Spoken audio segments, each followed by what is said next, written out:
They all walked past her. Dozens of people in the busy street, heads down, rushing to their own lives. Nobody stopped. Nobody asked. Nobody cared. She sat there, barely conscious, her small hands gripping her stomach, her lips pale, shivering despite the summer heat. She was just a sick little girl on the sidewalk, invisible to the world. But everything changed the moment one man, carrying a bag of groceries and pushing a stroller, looked at her and stopped walking. This was the moment love began, in the most unexpected way.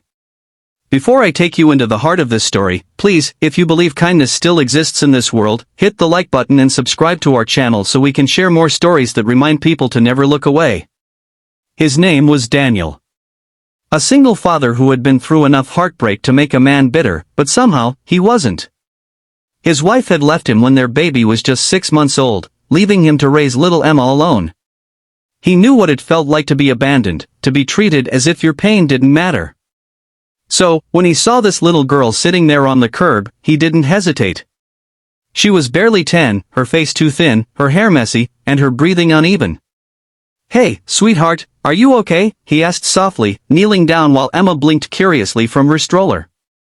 The girl didn't respond, just a faint shake of her head before her eyes rolled back slightly. That was enough. Daniel didn't wait for permission. He scooped her up in his arms, groceries tumbling to the ground, and ran. At the hospital, nurses rushed her into the ER. "We need a guardian's name," one nurse said urgently. "She's just a child." Daniel shook his head. "I don't know. I just found her." They checked her pockets and found a small locket with a family photo, her and a man in an expensive suit. The nurse's eyes widened. "This is Richard Harrington's daughter." Everyone knew that name. Richard Harrington, the cold, untouchable CEO whose company was on every billboard. But why was his daughter alone, sick, on the street? Daniel stayed in the waiting area, rocking Emma in her stroller. Hours passed before the ER doors swung open. The girl's voice called weakly, "Where's the man who helped me?"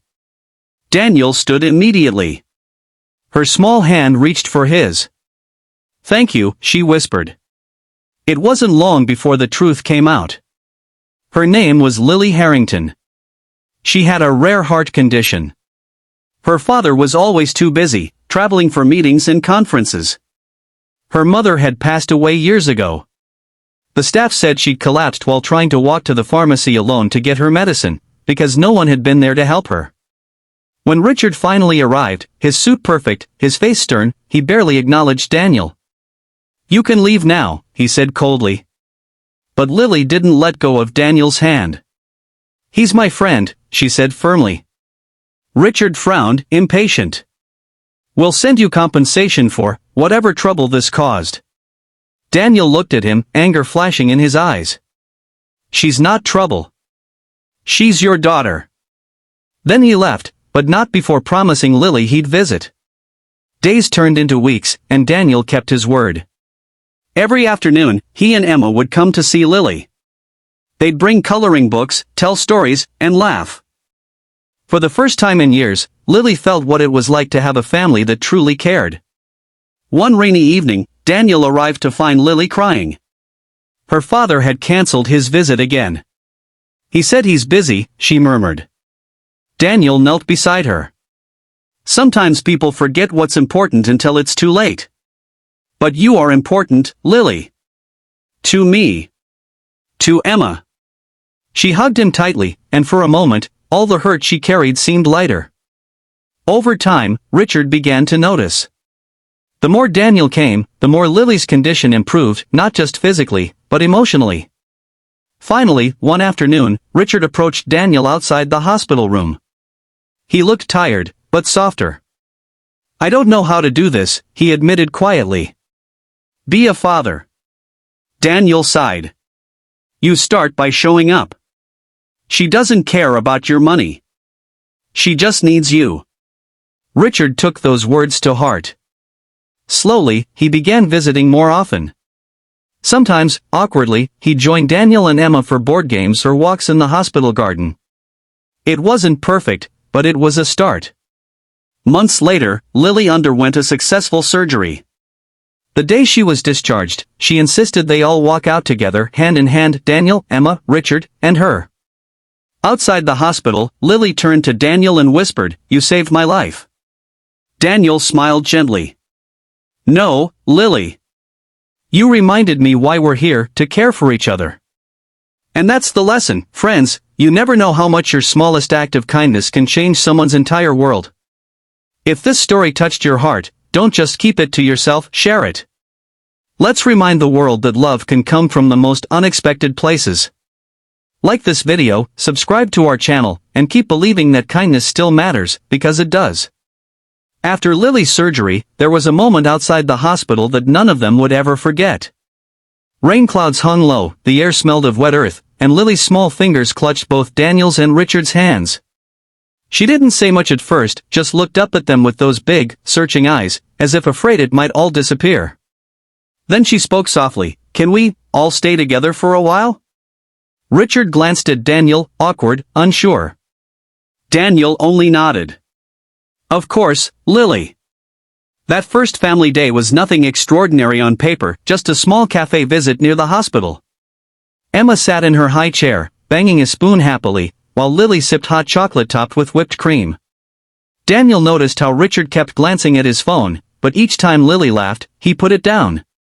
Small steps, Daniel thought. Over the next few weeks, Daniel made sure the girls had moments of joy. He'd take them to the park, to the library for story hour, even to the little weekend farmers market. Lily began smiling more, running, though slowly, after Emma, her cheeks regaining color. Richard would sometimes join, at first standing stiffly on the sidelines, then gradually participating. One Saturday, he surprised everyone by buying balloons for the girls and even letting Emma smear ice cream on his sleeve without scolding. But it wasn't all easy. There were days Lily had to stay in bed, hooked up to monitors, her face pale again. One evening, she cried to Daniel, "What if I get sick again and Dad's not here?" Daniel knelt beside her bed, brushing her hair from her forehead. "Then I'll be here," he promised. "You're not alone anymore."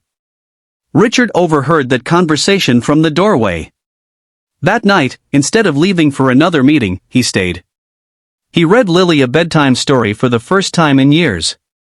His voice cracked halfway through, but Lily didn't notice she was already asleep, holding his hand. The turning point came one chilly evening when Daniel invited Richard to his small apartment for dinner. The place was modest, faded curtains, second-hand furniture, but it felt warm, filled with the smell of baked chicken and the sound of Emma's giggles. As they ate, Richard looked around and said quietly, "I haven't sat at a table like this since before my wife passed." Daniel put down his fork. "Then maybe you should. More often." From then on, Richard tried. Some days he stumbled, forgetting, arriving late, but he kept showing up. And every time he saw Lily's face light up, it chipped away at the walls he had built around his heart. Months passed. Lily grew stronger, her doctors amazed at her progress. One sunny afternoon, she and Emma were playing in the park while Daniel and Richard watched from a bench. Richard spoke without looking at Daniel. "I owe you more than I can say. Not just for saving her life, but for showing me how to live mine." Daniel smiled.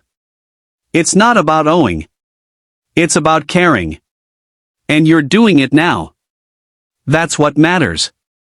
On Lily's 12th birthday, they threw her a small surprise party, balloons, a homemade cake, and the people she loved most around her. She made a wish, then looked at them all and said, "It already came true." And maybe, that's the real ending, not in grand gestures or dramatic moments, but in the quiet truth that love, once found, can heal even the deepest wounds. So if you're watching this right now, remember, sometimes the smallest choice to stop, to help, to care, can change everything. If this story touched you, please like this video, subscribe to our channel, and share it. Someone out there might need this reminder today.